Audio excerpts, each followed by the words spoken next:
चौखट पर डाला जाता है। किसी किसी के यहाँ दरवाजे पर आटे से रंगोली बनाई जाती है। कहीं देखी है आप लोगों ने कि नहीं देखी? स्मरण में होगा किसी के। दरवाजे पर आटा डाला जाता है, वो देव पितर के भाव से डाला जाता है। जिस बेटे बेटी का मंगल विवाह नहीं हो रहा हो, शुभ कार्य की सूचना नहीं आ रही हो,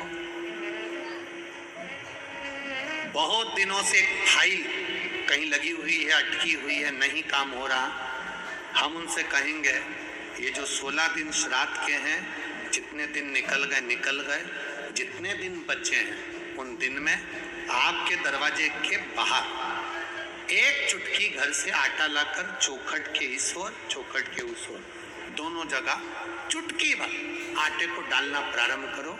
16 दिन श्राद्ध के पूर्ण हो।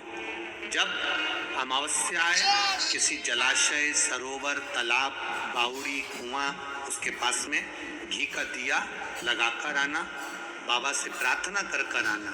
केवल 22 से 24 दिन निकलते हैं और घर में कोई शुभ कार्य की सूचना आना प्रारंभ हो जाती है। वो देव पितर का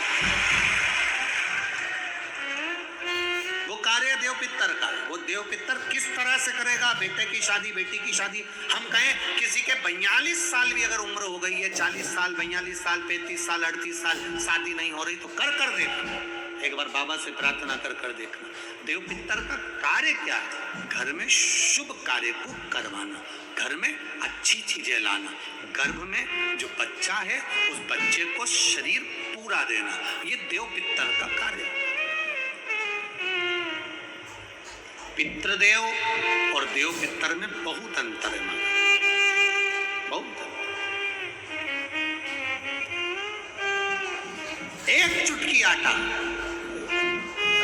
अब तो थोड़ा सा रंगोली का काम ज्यादा हो गया, नहीं तो हमने पहले भी कथाओं में कहा है कि 3 जगह पर आटे की रंगोली काम करती है, जिसका फल 1000 गुना होता है। 3 जगह पर आटे की रंगोली काम करती है, हमने पहले भी कहा। पहला, पितरों की पूजन हो रही हो, पितरों का पाटा भरा रहा हो, पितरों के लिए जोत लग रही हो, पितरों के लिए या अन्य स्थान पर कहीं पूजन हो, तो वहां पर आटे की रंगोली काम आती है। वहां पर रंग बिरंगी या पत्थर की रंगोली नहीं, मिट्टी की रंगोली नहीं, आटे की रंगोली काम आती है। दूसरे नंबर पर तुम्हारे घर में यज्ञ हो रहा हो, घर के बाहर यज्ञ हो रहा हो, यज्ञ चल रहा हो, उस यज्ञ में 3 परिधियां बनती हैं ब्रह्मा विष्णु महेश की। देखिए आप लोगों ने, यज्ञ कुंड जो बनाया जाता है, उस यज्ञ कुंड पर पत्थर की रंगोली नहीं, मिट्टी की रंगोली नहीं, आटे की रंगोली डलना चाहिए। ये पहले डलती थी, अब लोगों ने फैशन में दूसरी डालना प्रारंभ कर दी। आटे की रंगोली डली होती है जब हम साकल्य छोड़ते हैं, अग्नि को जब हम साकल्य देते हैं, तो जिस आटे की रंगोली उस पर बनी होती है, तो हमारी जो साकल्य छोड़ी जाती है उसमें से एक अंश भाग हमारे पितरों के खाते में चला जाता है, जिससे पितरों की मुक्ति प्राप्त हो जाती है। तीसरा,